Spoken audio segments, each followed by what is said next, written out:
Hello, hi and welcome back to my YouTube channel. For those yang baru dalam channel ni, korang jangan lupa tekan button like and subscribe. And I just nak remind you guys, macam biasa, kalau korang nak share story dengan I, korang just DM je I dekat Instagram. Link dekat description box dekat bawah. Okay guys, without wasting any time, let's roll the intro.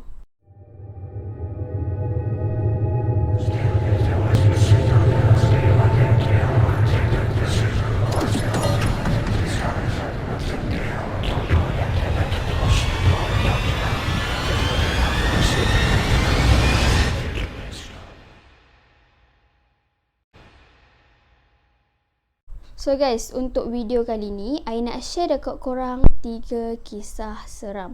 So kita akan start dulu dengan kisah yang pertama. So kisah yang pertama ni berkaitan dengan satu family yang berasal daripada Singapura. So kejadian ni berlaku dalam 4 atau 5 tahun yang lepas, dan diorang rasa kisah ni ataupun pengalaman yang diorang rasa tu memberi kesan yang sampai ke hari ni pun diorang masih lagi trauma kalau diorang nak berbasikal. Okay. So sebenarnya satu family ni, diorang ada satu hobi yang sama tau, which is diorang suka sangat berbasikal pada waktu malam. So nak dijadikan cerita, waktu tu hari Jumaat malam Sabtu, diorang pun dah macam siap-siap lah set up basikal apa semua, bawa air, bawa makanan ringan untuk diorang mengayuh basikal kan. So diorang mengayuh waktu tu 5 orang. Okay. Mak ayah diorang dan 3 orang adik-beradik ni lah. Okay.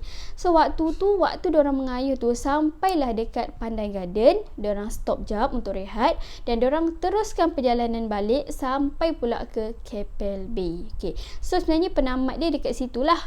Tapi diorang ni berhenti dekat Pandan Garden tu sebab nak minum air kejap, nak makan-makan sikit, baru diorang akan teruskan perjalanan sampailah ke rumah diorang balik. Okay. So nak dijadikan cerita, waktu tu orang pukul 9.30 malam, diorang ni berhenti jap dekat McD tau, sebab nak buang air besar atau air kecil macam tu lah. Kiranya diorang nak pergi toilet kejap sebelum diorang teruskan perjalanan balik kan. Okay. Waktu tu diorang pun macam biasalah, order McD jap, pergi tandas apa semua. So diorang pun start lah mengayuh balik. Tapi guys, sepatutnya diorang mengayuh daripada McD tu terus ke rumah diorang tau. Tapi nak dijadikan cerita macam mana entah, tiba-tiba diorang ni sampai satu tempat yang melepasi jeti. Sebenarnya diorang tak pernah sampai pun tempat tu, dan keadaan tempat tu dia agak menyeramkan dan memang tak ada orang, sebab kawasan tu kawasan yang penuh semak sambun. So waktu tu si ibu ni dia macam nak lawan lah dengan anak lelaki dia kan. Siapa sampai dekat kawasan berluka tu dulu. And then diorang pun macam biasalah lawan. Tiba-tiba yang sampai dulu dekat situ anak lelaki dia tu. Tapi guys, ibu dia ni pelik tau. Sebabnya anak lelaki dia tu tak terus masuk kat dalam berluka. Sepatutnya diorang ni kena masuk kat dalam berluka tu untuk diorang sampai dekat rumah diorang. Sebab kalau diorang nak macam patah balik, memang jauh lagi. So nak tak nak diorang terpaksa juga lalu situ. Okay.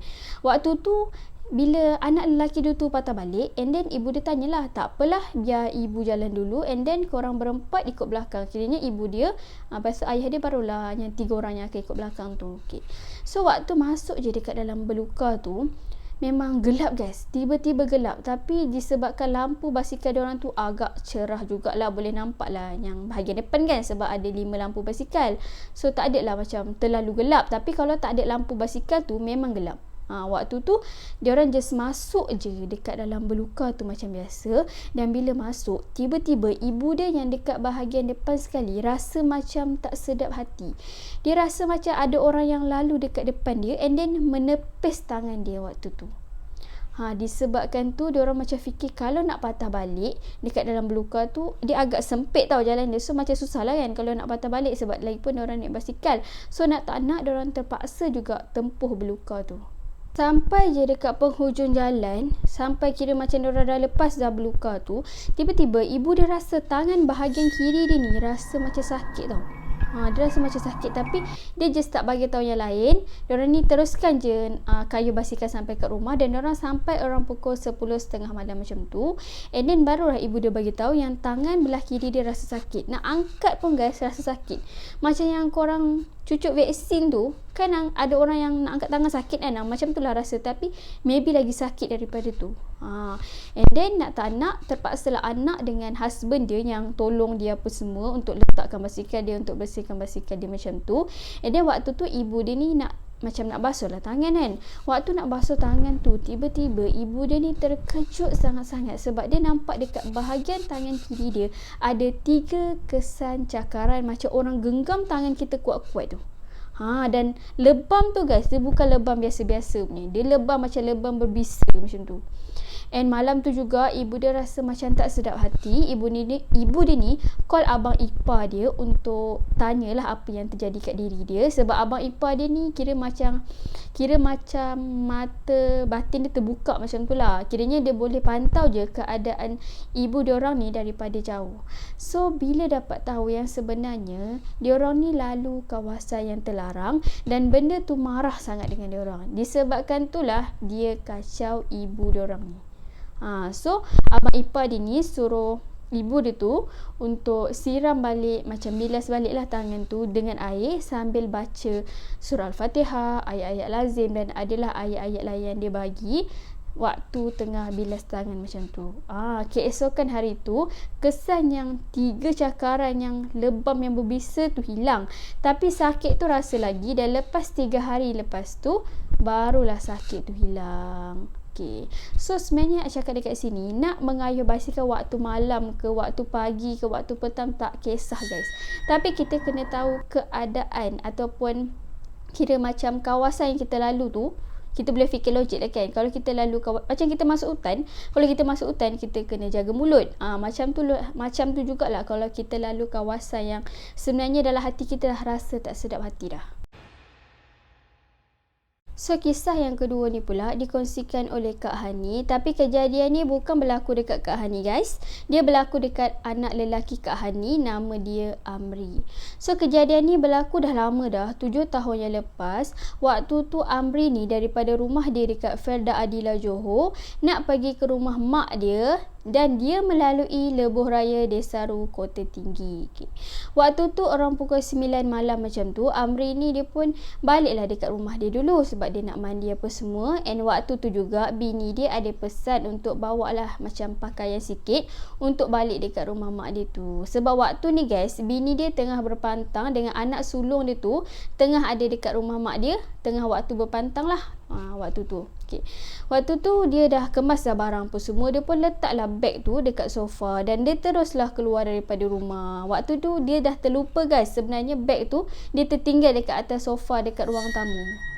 Waktu dia tengah bawa motor tu di pertengahan jalan macam tu lah, tapi tak jauh lagi pada rumah dia, tiba-tiba handphone dia berbunyi. Waktu tu dia angkat call macam biasa, and then rupanya bini dia call. Bini dia kata, abang bawa tak beg yang saya suruh bawa tu? And baru dia teringat yang beg dia tu dia tertinggal dekat sofa yang dekat ruang tamu waktu tu. So dia fikir macam tak apalah, baru pukul 10 malam kan, tak adalah lewat sangat, lagi pun dia nak patah balik pun dalam 5 minit macam tu je.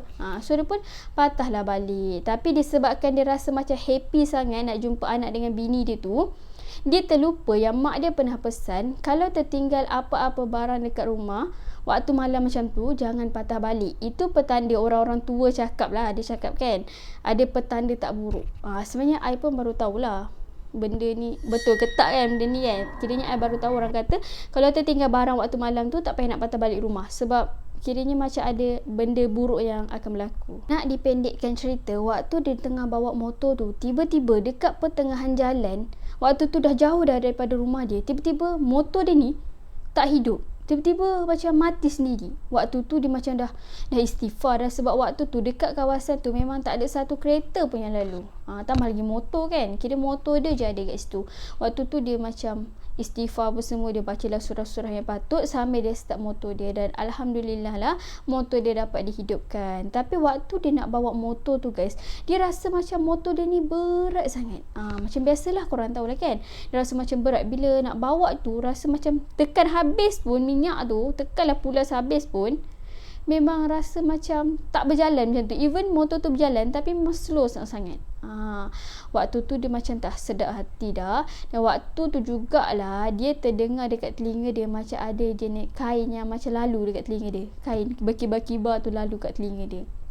Waktu dia nak tekan brake tu, dia macam tak sedap hati dah guys. Dia macam ada apa-apa je kan dekat belakang dia kan. Waktu tu dia pun macam tergerak hatilah nak tengok cermin dekat motor dia tu, dekat bahagian belakang dia. Part ni yang seram guys. Bila dia tengok je cermin sisi motor dia, korang nak tahu tak dia nampak apa?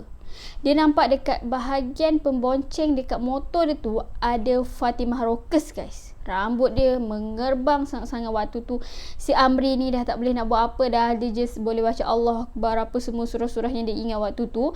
And dia kata dalam hati, tumpang lah sampai mana-mana kau nak tumpang pun. Janji kau janganlah apa-apakan dia waktu tu. Sampailah dia rasa motosikal dia tu suci daripada makhluk alam sebelah tu. Dan rasa motor dia tu waktu tu ringan je. Sampailah dia sampai dekat rumah mak dia around pukul 1 pagi macam tu. And dia teruslah cerita dekat mak dia. Dia mandi, basuh kaki apa semua. Dia pun ceritalah dekat ibu dia macam biasa. Tapi dia tak ceritalah dekat bini dia kan. Sebab yelah waktu tu bini dia tengah pantang macam tak elok lah waktu tu. And maybe lah yang mak dia kata kalau ada tertinggal barang waktu malam, jangan patah balik rumah. Petanda buruk. Maybe itulah petanda buruk dia, which is dia kena kacau dengan benda Allah tu. So guys, kita move on pula kepada kisah yang terakhir untuk video kali ni yang dikongsikan oleh Syahril. So kejadian ni berlaku waktu Syahril ni umur dia 6 tahun, waktu tu tahun 2000 macam tu. Waktu ni guys, Syahril kata waktu dia tengah sekolah tu, dia memang akan ingat lah kan apa yang cikgu ajar dekat sekolah apa semua. Dan waktu hari kejadian tu, cikgu ajar dia macam jari hantu, jari kelingking, jari manis, kiranya 5 jari lah akan ajar setiap jari ni apa nama dia. Waktu tu dah balik rumah, selalunya mak ayah ni akan tanyalah hari ni belajar apa semua. Dia pun ceritalah dekat mak ayah dia macam biasa. Waktu hari tu juga orang pukul 10 malam, si Syahril ni duduk dekat ruang tamu. Dan untuk pengetahuan korang, rumah tamu dia ni ada 3 tingkap tau. Macam dekat belakang dia, dekat belah kiri dengan belah kanan dia. Waktu tu dia seorang je dekat ruang tamu. Ibu dengan ayah dia dekat dalam bilik waktu tu. So waktu dia tengah dekat ruang tamu, dia macam tak tahu nak buat apa, tengok TV pun tak nak. Dia pun macam teringat lah apa yang cikgu dia ajar kat sekolah, which is waktu tu cikgu dia ajar pasal jari kan. Dan setiap jari ni ada lagu-lagu dia lah, macam mana kelingking ini dia. Macam tu lah lagu dia. Waktu dia pun nyanyilah, nyanyi sampailah guys dekat jari hantu, which is dekat jari yang tengah ni. Kebetulan pula time tu guys, si Syahril ni dia nyanyi dekat ruang tamu tu dan dia berhadapan dengan tingkap yang belum lagi ditutup. Waktu tu dah 10 malam macam tu, tapi tingkap tak tutup lagi. Waktu dia nyanyi dekat jari hantu, dia kata mana hantu ini dia. Tiba-tiba guys, dia rasa macam waktu dia nyanyi tu ada orang yang sambung nyanyian dia. Waktu tu dia rasa macam datang suara tu daripada tingkap yang terbuka tu. Waktu dia pandang je dekat tingkap tu, dia terkejut sangat-sangat guys. Korang tahu tak, dia nampak ada satu susuk tubuh perempuan yang sedang memerhatikan si Syahril ni sambil tersenyum, and then dia nyanyi lagu tu. Waktu ni jugalah Syahril tu bangun, dia terus masuk bilik ibu dia untuk dia bagi tahu apa yang terjadi dekat ruang tamu tadi. So ibu dia ni pun pergilah kat ruang tamu untuk tengok apa yang jadi, dan memang makhluk tu memang tak ada dah lah waktu tu. Waktu tu ibu dia macam terus nak tutup tingkap, dan apa yang Syahril perasan waktu tu, ibu dia macam terkumat kamit baca surah-surah macam tu. Nasib baiklah waktu ibu dia pergi dekat langsir tu memang dah tak ada dah benda tu. Tapi maybe ibu dia dapat rasa lah apa yang Syahril cerita tu memang benda betul. And maybe lah Syahril kata memang tak elok lah kan, kalau dia ingat dah, dia dah besar sekarang dah. Dia kata memang tak elok lah dia baca pula, dia macam nyanyi benda-benda macam tu waktu malam. So maybe benda tu pula tengah menyinggah pula dekat rumah dia, dan dengar pula Syahril tengah nyanyi, dan disebabkan itulah dia pun ikutlah sekali Syahril dia nyanyi. Nampak cerita ni nampak simple guys, tapi bila korang yang lalui, korang tengah nyanyi, tiba-tiba pula ada orang tengah sambung nyanyi waktu malam, korang rasalah apa yang Syahril rasa ni. So, tu je lah video kita untuk kali ni. Mana-mana yang belum tekan button like and subscribe, korang boleh tekan sekarang. Dan jangan lupa juga tekan bell notification supaya korang tak terlepas dengan video-video yang akan datang. Stay tuned on my next video. Bye!